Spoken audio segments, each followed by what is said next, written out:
Alrighty, hello, you guys. Welcome back to the channel. Happy Feminine Friday. Happy Double Feature Friday. I'm sorry that we are posting late today. I just had a very busy day, but I still want to come to you guys with something. And of course, we just saw the Shawn Ryan and Candace Owens interview drop, and you know we had to do a reaction, do a review on it, give our general thoughts. They covered so much, and it was like 4 hours plus long. So I had to break it up in a few days.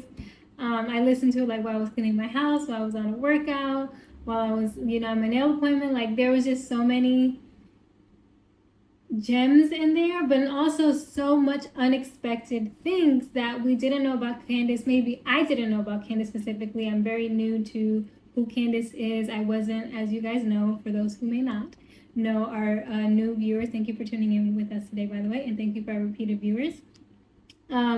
But I didn't know much about Candace, to be honest, because I spent the majority of the past few years just working in corporate America. And if you haven't worked in corporate America, just know that it takes a lot of your time. So you're not really into any harsh conversation at the end of your day. To be honest, I don't think that you have even time to even indulge in anything. You have to make time for it because you're probably working even after work, especially if you're as detailed oriented and a little bit of a obsessive personality as I am. But that's not the point. The point is that we needed to do a reaction, and I had to come to you guys today with this reaction. I feel like it's the perfect way to end the week.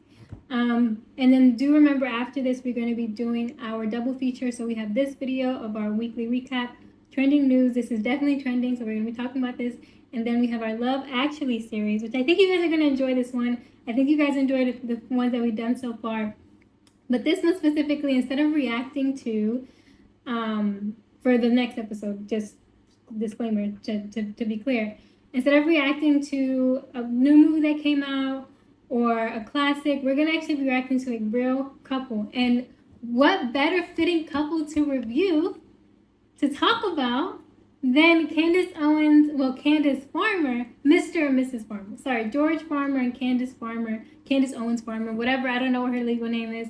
But the Farmers, we're going to be reacting to their love story because Candace gives all the details. And we're not going to do it in this video, so if you definitely go check out the next video that we're going to do.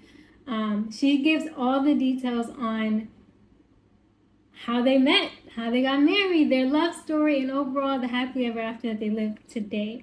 But right now, let's just get right into it, right? Let's not hold you guys up because I know what you guys are here for. I'm going to give it to you guys. You guys want to hear about the Charlie Kirk, her investigation, maybe even some stuff about her background.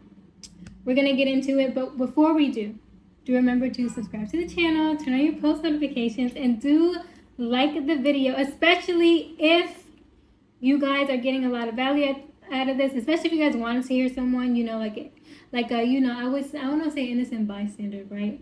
But I would just say like a common, like one of the commoners, right? I'm just one of the commoners, just giving my opinion, spectating on things. I say innocent bystander is what's coming to mind, but that's not the phrase. A spectator, there you go. I am just a spectator, observing and just giving my general thoughts. So without further ado, let's get into today's topic. Okay, so before we get into it, don't judge how I look today, guys. I know I'm usually like put together. My hair's usually done. It is so hot in the East Coast. It's not even funny. We're experiencing a heat wave. I believe today was like 108 degrees. That's why you guys see me shining. I am in an air conditioner, so that's why I have long sleeves on. So, people be like, if it's hot, then why are you wearing long sleeves? Don't judge me, okay? First and foremost, when I was outside, I obviously wasn't wearing long sleeves. But when I got inside, got to keep the air conditioner on high, you guys. Be mindful. Safety, cost conscious, though, of your electric bill. Be mindful throughout the year because when this time of the year comes, you're going to need that. You need to crank up that AC. That bad boy needs to go up. But enough about me. I just wanted to give you guys that disclaimer because my hair during the heat is it has a mind of its own. Let's just say that. And we're going to leave it there. But, okay. So let's start off. Let's move into everything else. And let's start off with Candace Owens. So obviously, guys, if you guys thought I was going to do the full hour reaction, I'm sorry. One, I'm not trying to get copywritten. Two, I just don't have the time for that. Even after I record these videos, get them edited and uploaded, I still have stuff to do. So trying to be mindful of time, and I'm trying to be mindful of your time. But also, if you guys want to see the full interview, you can go on the Shawn Ryan show. So obviously, we're not trying to get copyrighted, respectful of people's content. And then obviously, we're just reacting to a few clips based off fair use. So yeah. But anyway, so just to give you guys a summary, because we're gonna skip to all the juicy parts, right? We're just gonna skip to all the highlights, and I'm not saying that some people may find her background very interesting. I didn't know a lot of the things that she mentioned, whether if it was. Matter of fact, let's just go in order before we start jumping around. So Shawn Ryan opens up with Candace Owens, like, who is she? What is her background? He asked her a few questions that I didn't even know about. He definitely did his research on her. And you can just say it opens up with, like, who Candace was and how she grew up, her stating the relationship that she had with her grandfather, her parents, how, after she moved out of the house, after all the kids were out of the house, how she, how her parents divorced, and then basically what she was doing on her own. This crazy media, her first media interaction, or whatever you want to call it, happened in high school with one of her best friends turning on her and basically saying some racist remarks that just exploded because he was the son of a mayor. Excuse me if I'm debungling, I don't know if that's the word for it, but excuse me if I'm mixing up any specific issues. I'm just trying to summarize everything in a nutshell. Then we go on to, what happened. That was her senior year when she was involved with that. That was her first interaction with media. Then going into college, how college was. Then migrating after college and addressing the issue with her being sick and the photo that Trump basically put up of her. And then that migrated naturally to how she ended up at TPUSA, how she ended up meeting Charlie Kirk, how things unfolded rather quickly, and then her career path all the way up into her issue with the Daily Wire. She addressed the Daily Wire, her relationship with Jeremy Boring, how all that unfolded. And it was a lot. Obviously, they covered so much. I felt like that was just like the first 2 hours. And she did address things in Charlie Kirk within those 2 hours as well. But it was just a lot of things that we didn't know about Candace Owens. But this is where I want to react to you guys. So, as you know, she's been covering the Charlie Kirk case. She's been trying to find, for those who may not know, she's been trying to find who killed Charlie Kirk, how and why. And the people who may have been implicated in his murder, or may have participated, or may have been a pawn, or whatever the case may be. As she's been investigating, things have been unfolding. But let's start off with this. Shawn Ryan asked her a question relevant based off of information that she obtained in the beginning when she still had communication with Andrew Colbert and the TPUSA team before things turned left. So I want you guys to hear from her first, and then I'll give my thoughts on it. So here we go. He didn't do Charlie Kirk's show because Charlie didn't want to have him on. Again, something told to me as a fact by Andrew Colbert. Charlie refused to have Bibi Netanyahu on a show. So if you want to know how Charlie was feeling about Israel and Bibi Netanyahu, there's your answer. How people couldn't see the Israel threat in this doesn't make any sense to me. I can't believe he said it was supposed to be you. He did. Does that scare you? I mean, You seem fearless. we're all here for a blip, and I think it's not about not having any fears. It's about what scares me more, right? What scares me more is considering the world that our children will inherit if we stay quiet. Because we feel it right now. We feel the squeeze. We feel the evil. We feel the cloud. It's there. And you have a bunch of people who, whether it's for money or for fear, are allowing it to happen. And there are so many historical lessons about what can happen to a country when good men do nothing. And so what scares me is thinking about what's going to be like in America when my children are my age. Because I was too scared to say something when Charlie Kirk was publicly assassinated and the most powerful people in the country colluded to lie about it. Okay, let's stop right there. We're not going to play the whole entire thing. But let's just dive into this because I have so many thoughts on this. So for one, it's crazy how Andrew Colvett said that to her. I agree with Shawn Ryan. For someone to say like that should have been you, wild. Especially now, given how everything has unfolded between Andrew Colvett, TPUSA, and Candace Owens. In hindsight, I think that she's just like, I think in hindsight now, looking back, she's probably like, that was crazy. I don't have the words for it because it's so unbelievable, right? When it's unbelievable that even happened, right? We hear about John F. Kennedy Jr., we hear about MLK, we hear about all these assassinations that were successful. The assassination attempt with Trump was already crazy enough for us, right? For us Americans, some people don't pay attention to like world news, and people don't pay attention to their local news, but these are things that actually had everyone and their mother, whether you paid attention or not, speaking. So Charlie Kirk's murder literally happening on a global stage because it was live. Everyone has access to it. It's all over the internet. Was so shocking. And the fact that Andrew Colvett said to Candace Owens, that should have been you. A mother, a wife, whether you agree with her or not, whether you agree with Charlie Kirk or not, I just want to put this out there. If you need to go to extreme measures to assassinate someone or to kill someone, in my opinion, allegedly, to everything I said, everything I'm going to say, allegedly in general, this is just my opinion. If you need to go through those lengths to silence, to make your point, to build fear, to do whatever, I don't think that you have actual power. I think you're a coward. And I think that at the end of the day, if you don't have the aura, if you don't have the natural gift to lead, to dominate, to empower, it's because you're not worthy of the power. And that goes for me. I'm not saying that I am. I'm not saying that. This is my opinion.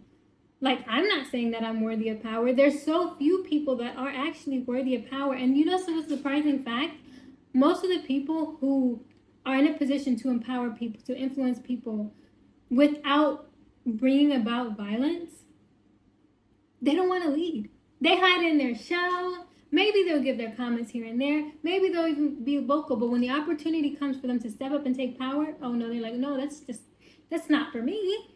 That's not for me. And I get it. But my point is that was crazy. That was basically an unbelievable thing to even think that someone would say that to a mother, to a wife, to someone who was really close to Charlie, and then to have things unfold the way that they did. It makes you think, because obviously people are making the assumptions that Andrew Colvett has some type of part in possibly, and allegedly, just reporting on what's out there. People are speculating that Andrew Colvett had a part to play in the murder of Charlie Kirk. Again, allegedly. I don't want no problems. I already dealt with lawsuits. I'm done. Don't want to deal with them ever again. Allegedly. With that being said, since we alleged that speculation out there, right? It's only right that we speculate that if he said that to Candace, maybe the same involvement that he may have partaken, unknowingly or knowingly, whatever, allegedly, with Charlie, he may have had with Candace. Maybe even someone would speculate, allegedly, maybe, that in his mind, the target was Candace. So he was going through with it all the way through. But at the end, when the real target emerged, and the target was shot and taken down, and he realized, oh crap, I conspired, allegedly, against my own friend, my business partner, thinking it was going to be someone else. I got played for a fool. Now I have to protect myself.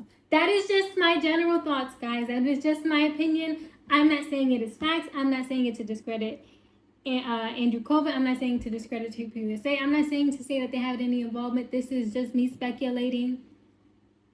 as a spectator, right?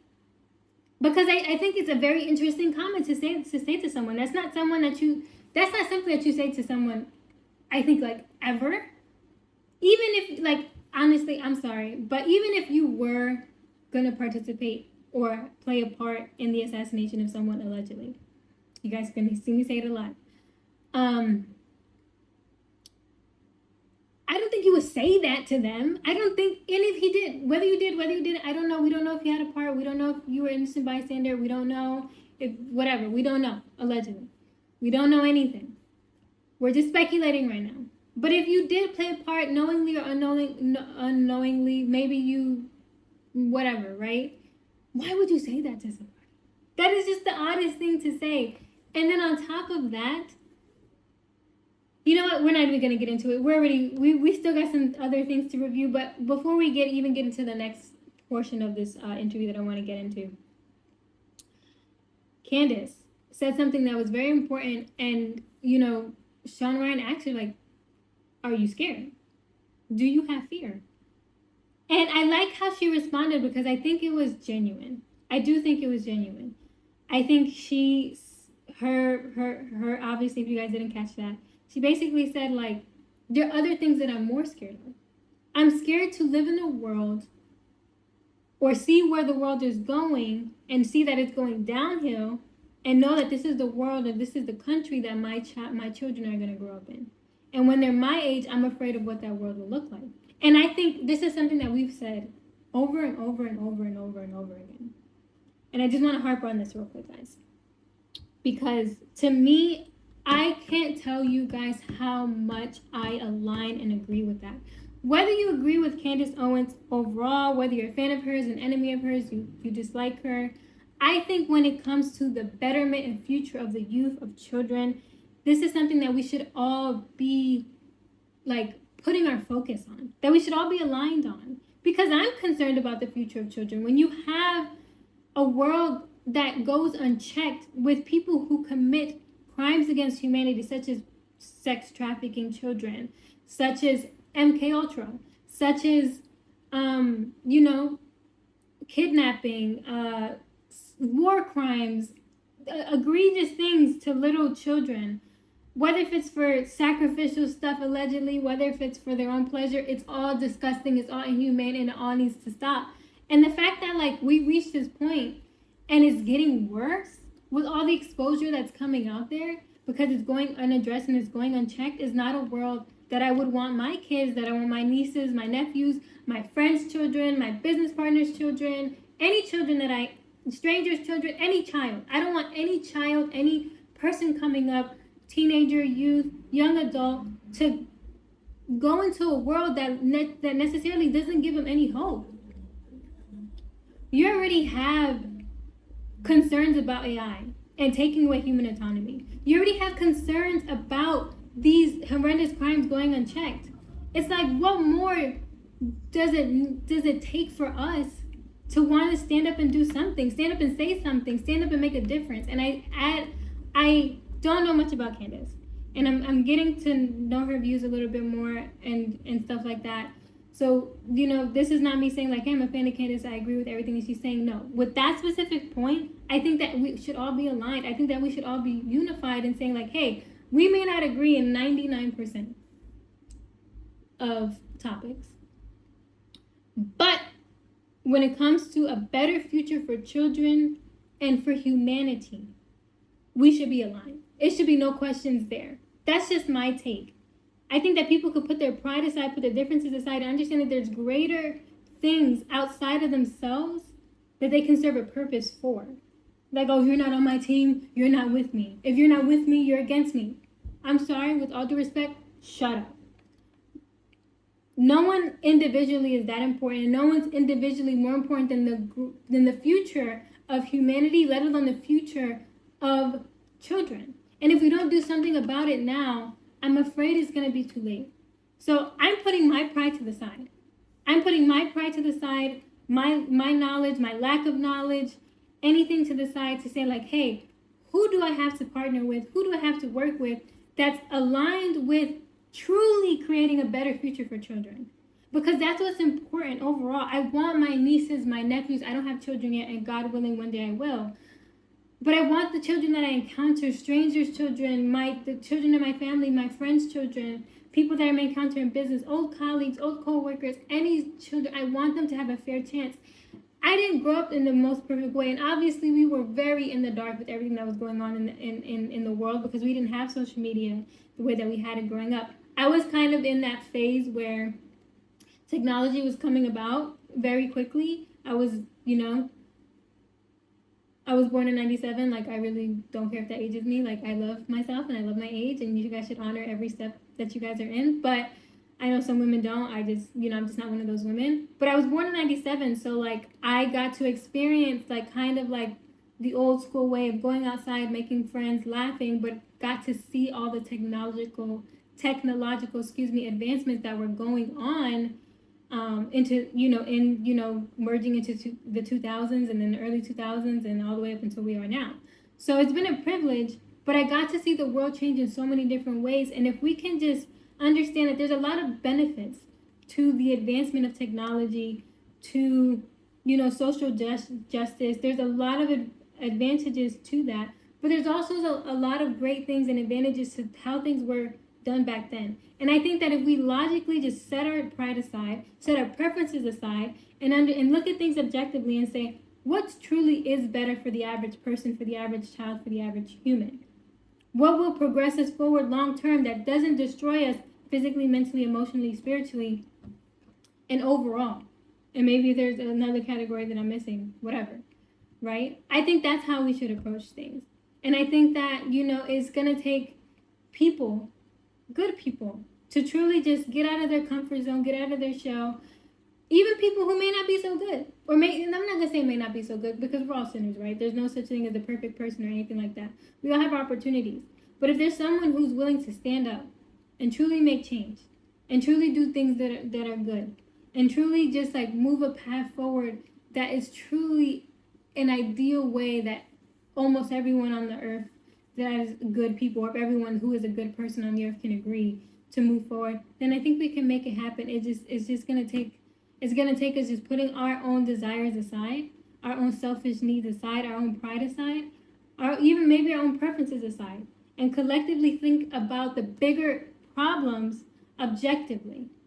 We don't gotta talk about what religion you are. We don't have to talk about what your preferences in marriage is. We don't have to talk about how you decide to work out, or if you're a helpless romantic, or if you're not, if you're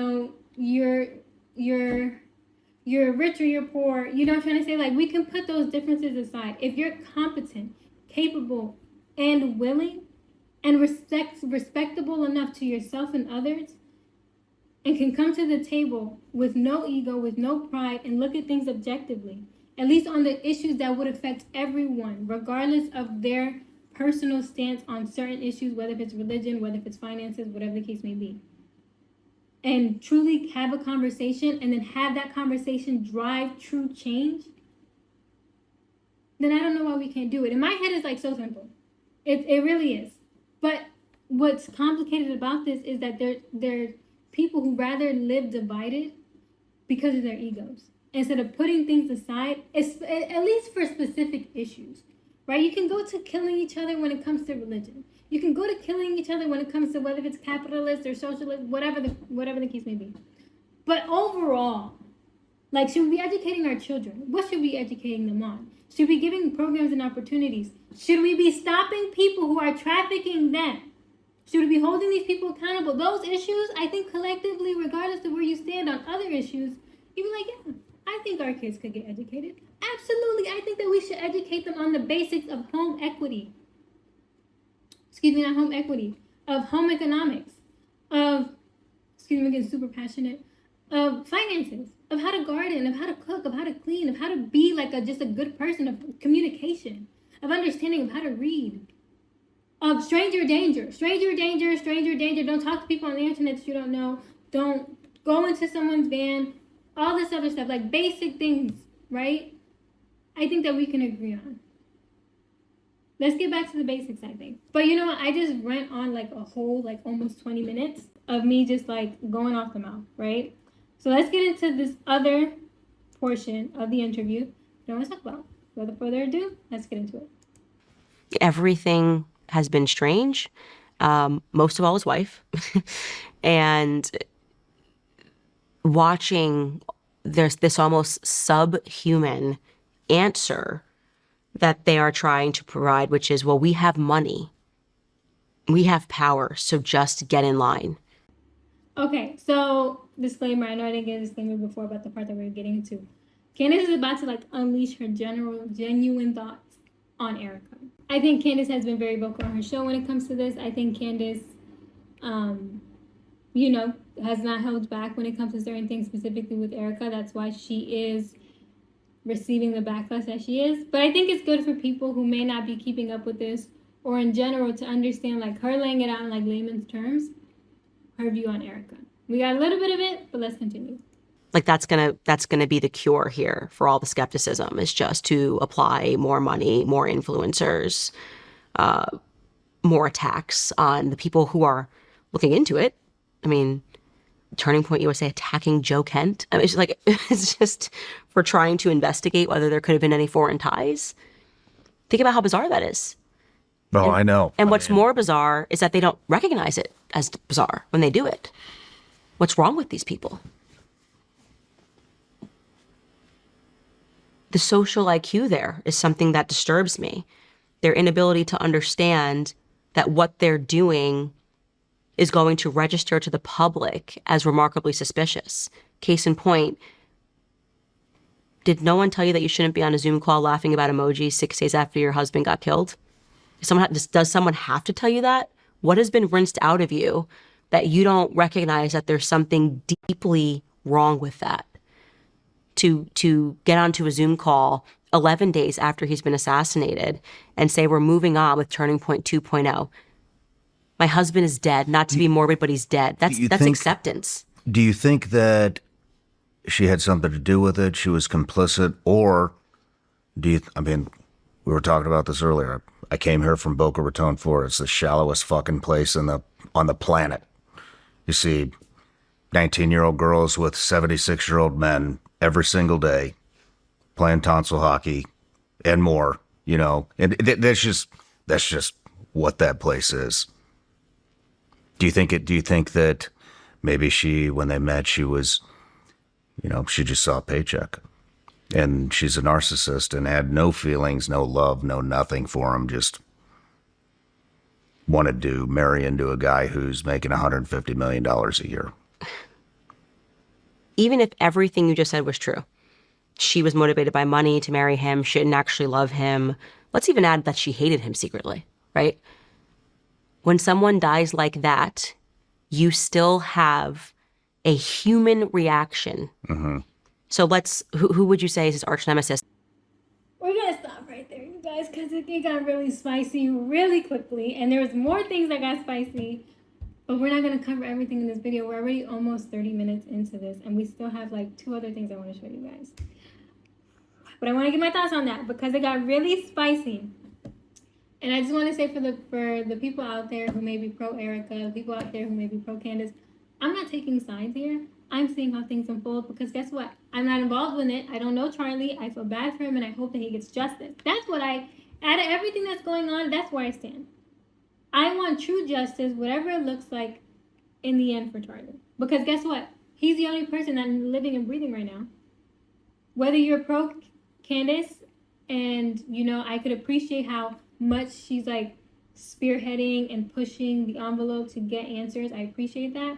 I'm not taking sides here because I would really like to see how things unfold in general because sometimes things will just throw you for a loop. So I'm not here to criticize Erika.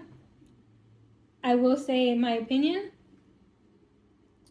if what they're saying is true, that is crazy. That is wild, you guys. That is something else. And I wouldn't wish that on my worst enemy. I wouldn't wish that on anyone to be with someone, whether male or female, that is just with you for the benefits and them just feeding you a lie in order to obtain those things and playing a role. Listen, obviously, let's just get into it. Let's just get into all the, the conversations in it a little bit. So obviously there has been some speculation with what happened between Charlie Kirk and Erika towards the end of his life, specifically the last month. Allegedly, there may have been in the beginning process of a separation, maybe would have went through a divorce, who knows? But apparently there was some strains on the marriage. Now we're gonna speculate here. We're not saying that we know. We're not insiders, guys. We're just giving our opinions here. Allegedly, in my opinion, I think that maybe because of how she reacted to Charlie, is dying and moving on and all this other stuff and forgiving the person who killed him. I'm gonna say this before we even get into my speculation, right? I'm gonna say this to you guys. I'm not married yet. Keep hope alive. I'm not married yet. But I can tell you, the Lord will have to work with me personally. Like he might have to send an angel down personally to work with me because, oh my gosh, it will take, I don't know what it would take for me to forgive someone who killed my husband. Listen, I would not let up. If anything, I'm not even going to say it here because you never know.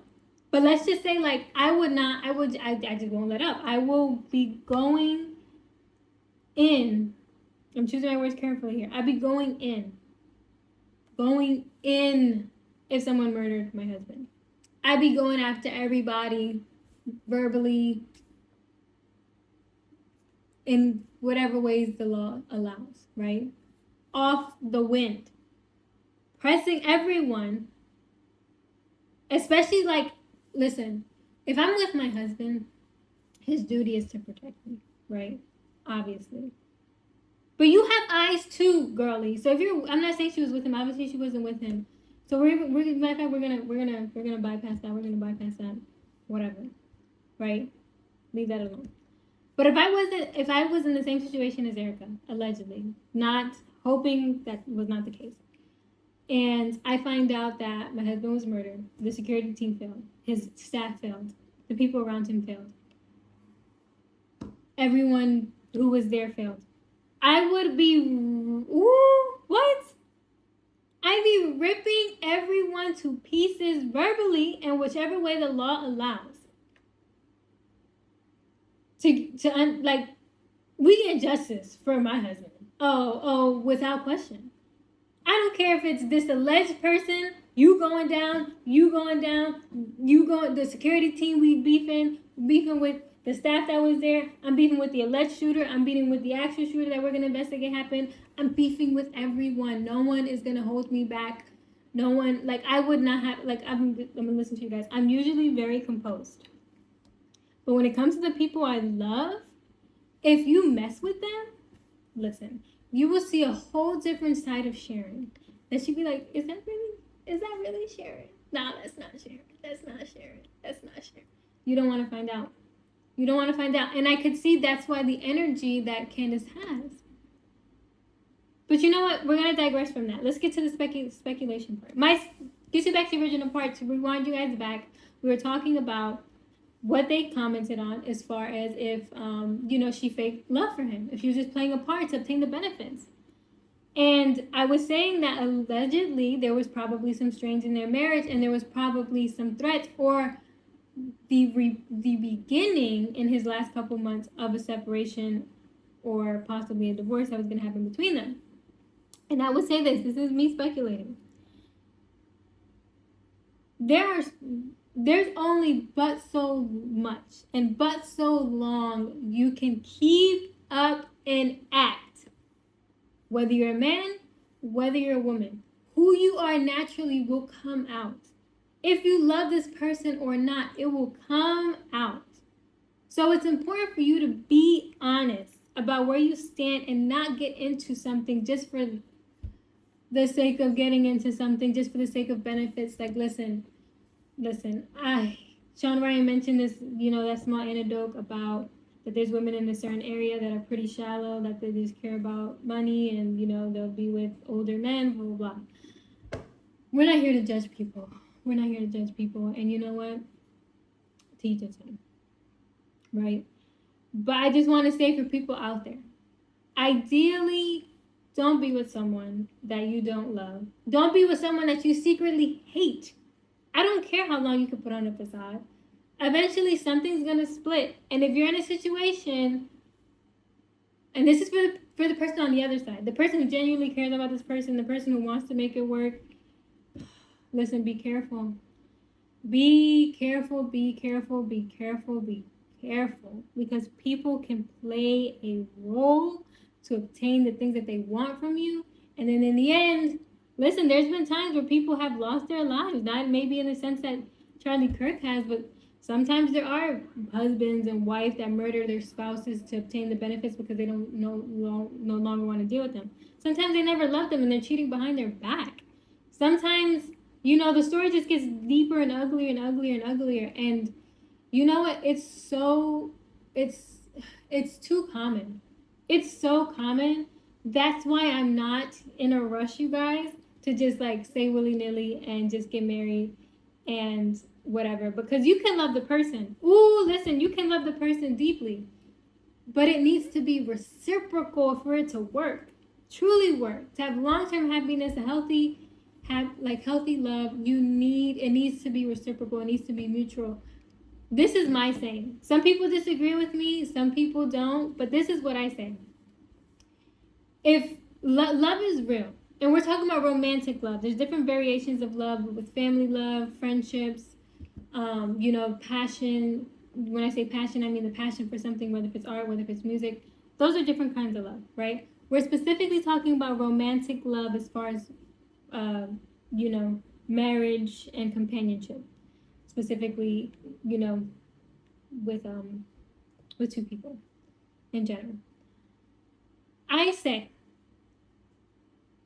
you know, this is how you know the love is real. When it's mutual and when it lasts. If it's not those two things for me, and people are going to disagree with me, frankly, I don't care. If it doesn't last and it's not mutual, it wasn't love. Maybe infatuation, maybe deep care, maybe genuine affection. And I feel like as humans, we have a tendency of confusing those things with actual love. You may feel a deep regard for someone. You may feel a passion, a deep desire for someone. But it's not love unless it's mutual and unless it's lasting. If it's not, it was never love. And we can get into that in another video. But I hope that isn't true about Erika. I really do. And if it is, you know, Charlie unfortunately was just another victim. I'm not saying that she was complicit in this. I'm not saying she's not. I don't know the facts. This is all allegedly. This is just my opinion. But clearly, if this is true, Charlie was bamboozled to the highest degree.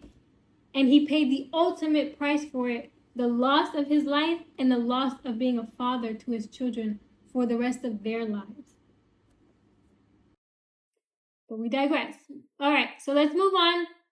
Because I know I said a lot here. We're already going 40 minutes in. I was telling myself I don't want this to be longer than 30 minutes. And here we are. We tend to lose ourselves when we become passionate. So, let's get into the other portion. ACP, actually. Sorry. We're going to actually talk about, just to let you guys know, sorry, I know I was going to play this real quick. We're going to actually talk about something that I think is pretty interesting. I might not have too much thoughts on it, but this is going to be Candace's thoughts on the Black Lives Matter movement, the issue with basically Black lives or Black people being bamboozled by the Democratic Party, the Liberal Party. Basically, anecdote from about Michael Jackson and his experience with being controlled, and same thing with Kanye. So it's not very long, but I want you guys to hear it. And then obviously she gives her comments on why she basically just says the NAACP is for nothing. They're just for showing theatrics. They're not really there to help anybody. Which was, that was a hard statement. But let's Does the NAACP actually do anything for the Black community? No. Nothing. Mm-mm. They just find another victim and raise money. Of course, if your entire bottom line relies upon racism existing, you don't ever want to go out. Mm-hmm. Duh. Common sense. It's sort of like, you even saw this with GLAAD, to give another example. Their whole grift was all about gay marriage, and then they got gay marriage. And they were like, oh, Got any more letters in that LGB bag? And they're like, actually, here's a T, a Q, an R, Let an us S. invent some. Yeah, exactly. So these people are not actually looking to solve problems. They're looking to constantly have a problem that needs to be solved so that they can fundraise off of it. Yeah, They create problems. I mean, I feel like derogatory racial terms. I mean, it seems like they've completely lost the weight. Yeah. Because they've overused it. Yeah. Everything in every possible regard. Yeah. And you just also we just need people to be tougher. Like, you'll be fine if somebody calls you the N-word. You'll be fine if somebody calls you a racial slur. Like, we just need to kind of build tougher people than to think that they're all coming apart because they've been called a name. Like, I want my kids to be tougher than that, you know? Why do you think they... Let's just pause for a second. That was wild. I'm gonna be honest. That was very wild. I don't agree with that. I don't agree with that partially. I think that you shouldn't let a name affect who you are, for sure, because people are gonna call you all crazy types of things.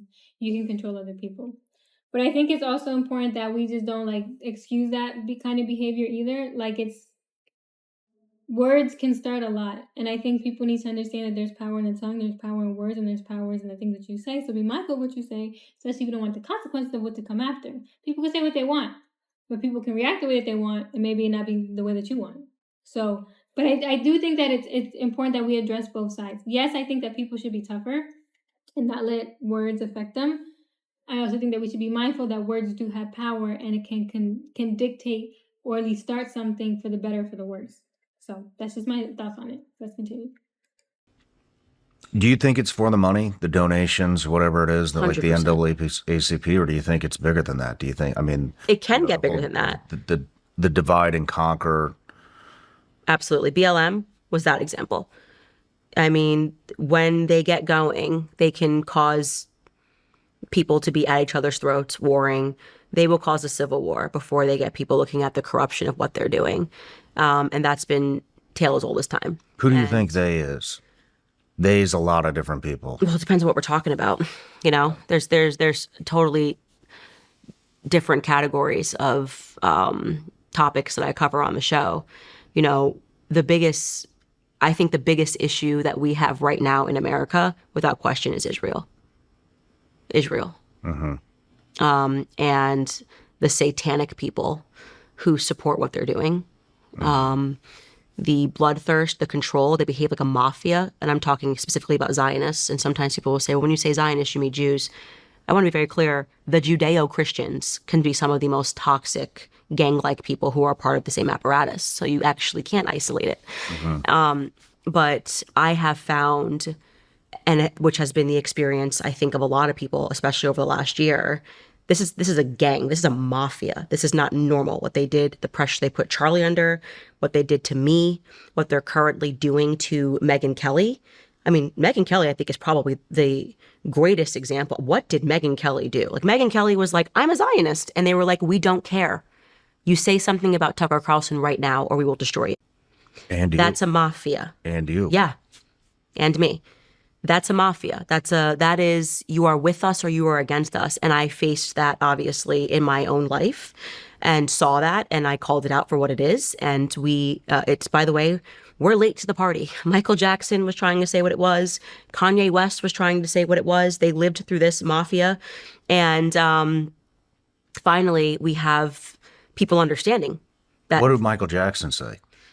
Michael Jackson had a list of the 6 Jewish people who he said were messing with his life. Rabbi Shmuley was on the list. I can't think of the other people that were on it, and that they called him an anti-Semite. They called him an anti-Semite because he was talking about control in Hollywood and people that he was fighting for control. Who's Rabbi Shmuley?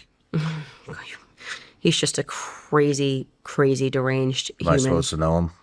He had a lot to do with the Michael Jackson stuff because he called himself Michael Jackson's rabbi, and really kind of is just a person that is constantly threatening people out in the open and is somehow allowed to do it because of what his father did for the state of Israel. And often you will find that thread of the people who are the most deranged and the most psychopathic and yet somehow seem to be allowed to function in society, you just have to figure out who their parents were, who their uncles were, and they've done something for the state of Israel. So they're like in the Zionist mafia, as I describe it. It is a mafia. There's no question in my life. It's in my mind that it is a gang. What was Kanye saying? Well, Kanye, he notoriously tweeted that he was going to go DEFCON 3 on some Jewish people that had been toying with his life. And nobody cared when he dropped the actual text messages from his trainer, Harley Pasternak, saying that he would put him back in the hospital and he'd never be able to see his kids again. He dropped the messages. We talk about a gangster threat. Like, here's how it is. Okay, there's a lot to unpack here. And I hope this doesn't get copywritten. If you guys see any cuts made during that portion, it's because there might have been. And we need to come to a close because I need to record our Love Actually series right after this. So I'm not going to say too much on this. But I will say that, one, I have not dealt with the double NAACP ever. I know that I grew up in a town that was very diverse, so obviously they were very into a lot of things that we did. You have to go back and listen to Candace's experience specifically when she went through what she went through in high school, and basically how they failed her. And then obviously everyone has an opinion on how BLM was, whether you were for BLM, whether you were against BLM, where you thought you had no opinion on BLM and it was just completely stupid and wild because there was nothing progressive going on. A lot of opinions around there. A lot of obviously things that people have to say on it. And Candace just said hurt. She said they don't really help anyone, especially not their own. If anything, they just capitalize on like a major story and try to make the most out of it and work like a mafia, similar to other people. I don't know enough about it, but given her experience with this, it's unfortunate that she dealt with the organization who was supposed to be helping her and in the end exploited her. From what I understood, in my opinion, whatever the case may be. And I think that's why it's important for you guys to actually support small organizations that may be coming up that do good work and actually change lives. Just saying. Migrating over to Kanye West and Michael Jackson, I think I have definitely been living under a rock these last few years because a lot of this information is new to me.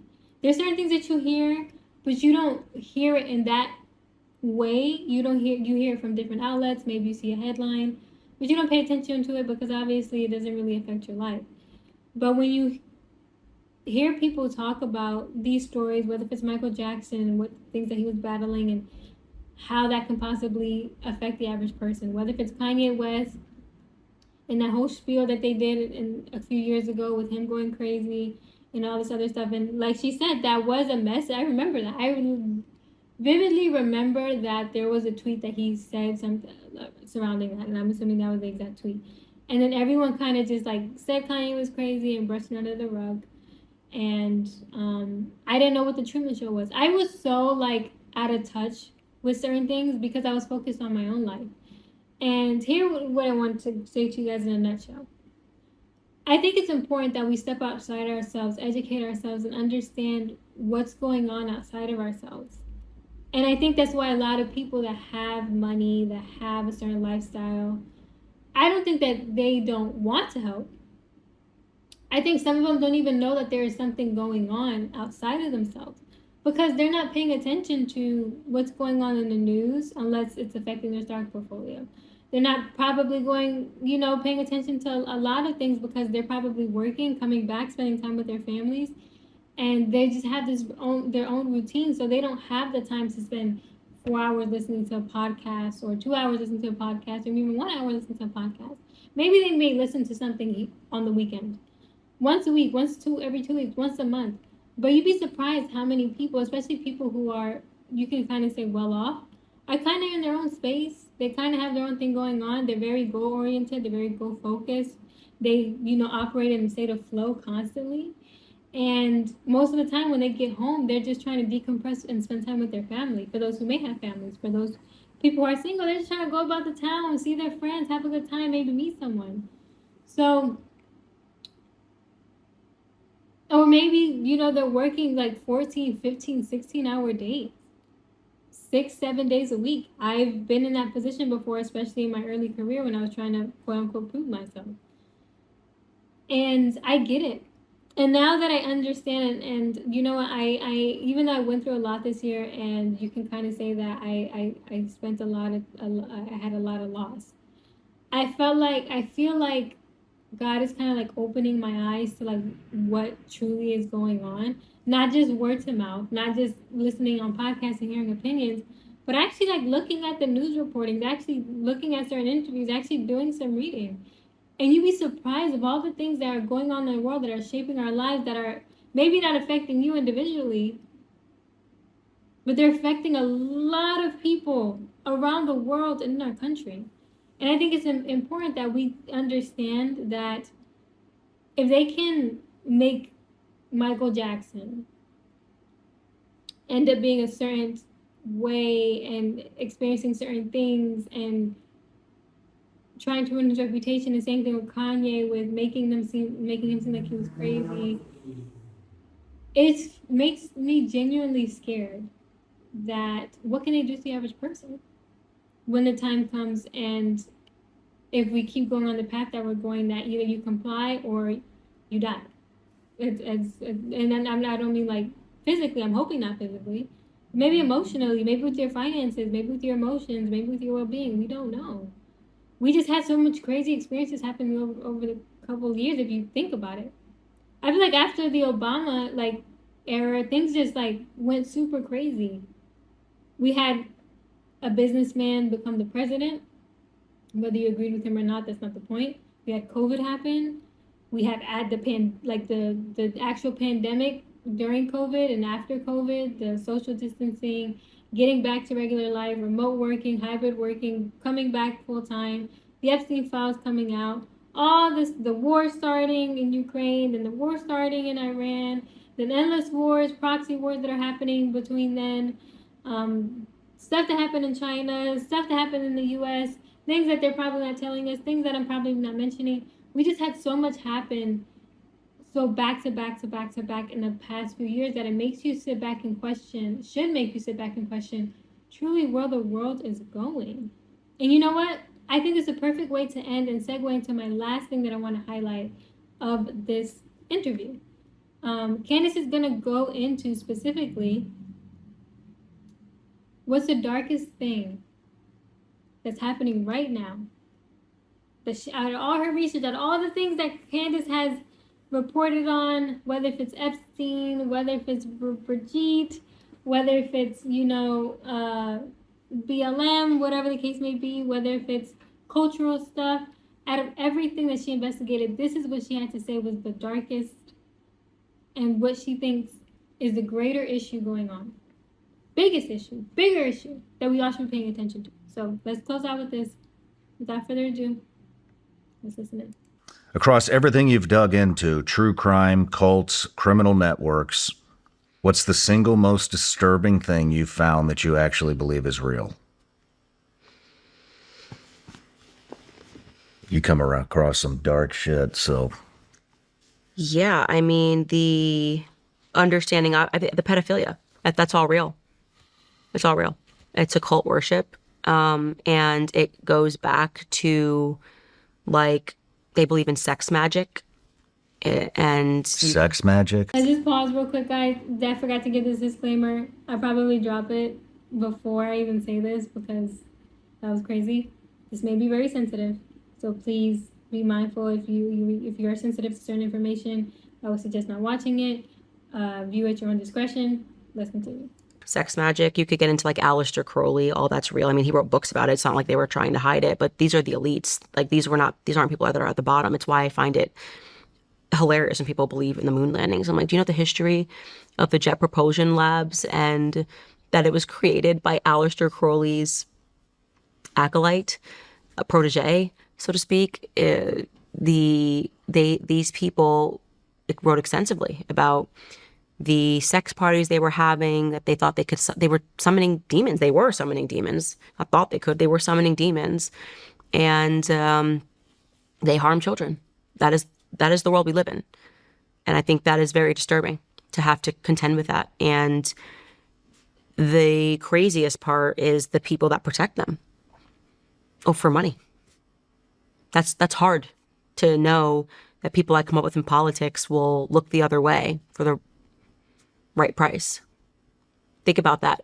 Everyone knew what Epstein was doing, and then he was protected, and they knew that he went to prison. I think about this shit all the time. Yeah. It's so fascinating wouldn't be the right word, but it's interesting to see how these people think that they have amassed so much power, but they really have zero power. The only fucking thing that they can really do is introduce a bill. Mm-hmm. Yeah. I mean, when they can't even fucking say what's on their mind. Yeah. They're powerless. They're fucking, they're controlled. Mm-hmm. I think that, I think that's a way to, a means to control people is to get them into politics. Yeah.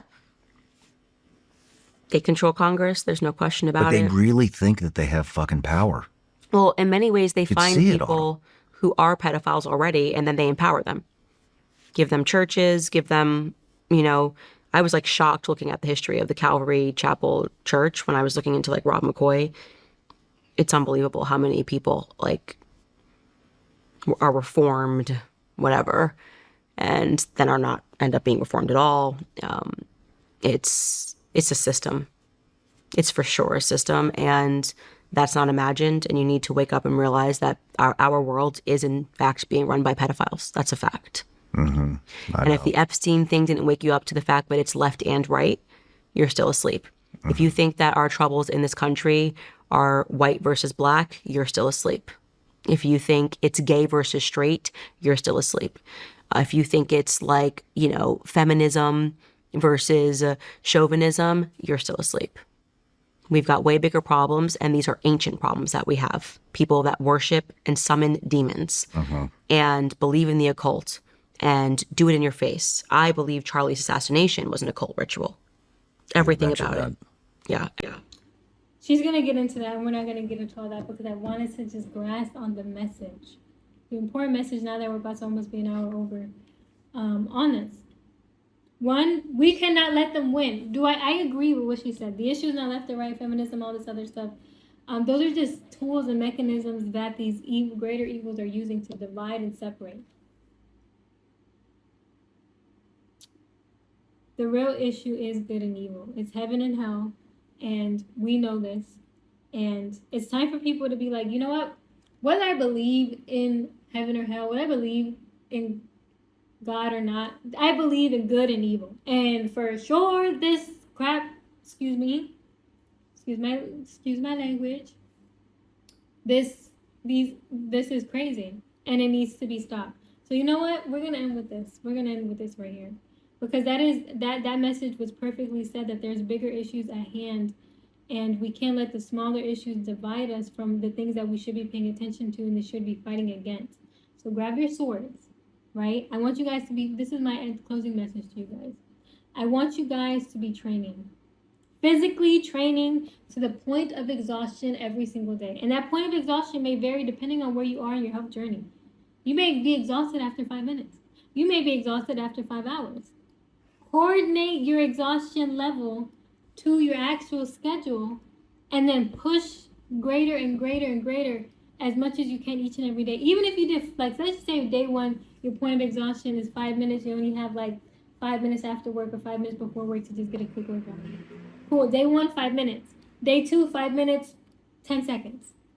Day 3, 5 minutes, 20 seconds.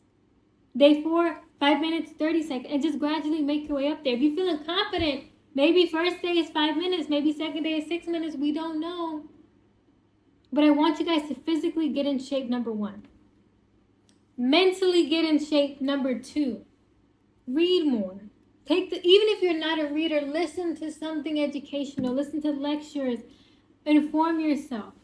And maybe you're just not an academic. Maybe you're just like, Sharon, I like to hear all that stuff. Then you know what I'm going to need? I'm going to need all this to be in shape. That's no question. Whether, it's your thing or not, we all need to be in shape to some degree. right? But then we're going to have our people who are strategic planners, right? Who can hold their own and maybe hold one other person, help in their own individual way, whether if it's medicinally, whether if it's intellectually, strategically, whatever the case may be, we're going to have that group of people. Then I'm going to need the other group of people to learn how to sword fight. I don't know what the proper terminology for it is. Learn how to block, learn how to box, learn how to do jiu-jitsu, learn how to maybe shoot a gun. Obviously, I am not giving advice to people who are underage. Consult with your parents. Know your laws for your specific town. Consult with the trainer. Do not do this on your own. But prepare for worst case scenario, because we may have to go to war, guys. Good versus evil. These pedophile people versus normal people who want pedophile-free world. These occultists, demon worshiping, demon summoning people versus the chosen people of the Lord. And they may have resources, but they don't have the numbers. And not only do they have the numbers, they're not prepared the way that we are to prepare. Because our team is going to be prepared physically, with skills, mentally, and with actual combat skills. And most importantly, we're going to have the armor of God spiritually to help us push through and defeat the head of that dragon. So that's all I have for you guys today. I hope you guys enjoyed my reaction. I know I didn't go through the entire video. It's 4 hours, you guys. 4 hours. You're trying to get me banned on YouTube with a copyright. At the very least, you're just not trying to let me get some sleep. But I want to come to you guys with this because I think that there's a lot of good things that you can take away with you. Even if you don't agree with Candace Owens. Maybe you listen to it and you realize she didn't offer this perspective. She shouldn't think about things this way. She should think about things this way. Hey, do your own reaction video. Maybe you feel that way about me. The important thing is that she said things that are pretty thought-provoking, at least to the average person, and in ways that will affect the average person. So I think it's important. I genuinely did like this interview. It took me a few days to get through it, but I wanted to do a reaction to you guys. I hope you guys enjoyed it. If you did, do hit the like button. If there's certain things that you disagreed with me on, maybe certain things you agreed, maybe have your own opinion on your own, comment below. I would love to hear from you guys. The people out there, our repeated viewers, we thank you. Our newcomers, our new viewers, our new subscribers, we thank you. But I want to hear from you guys. So comment below on your thoughts, general thoughts and opinions. And don't forget to subscribe to the channel, turn on your post notifications, like the video. And do remember that we drop content every Sunday, Monday, Wednesday, and Friday. So I'll see you guys, or the double feature Friday, in a little bit. So talk to you soon. Bye.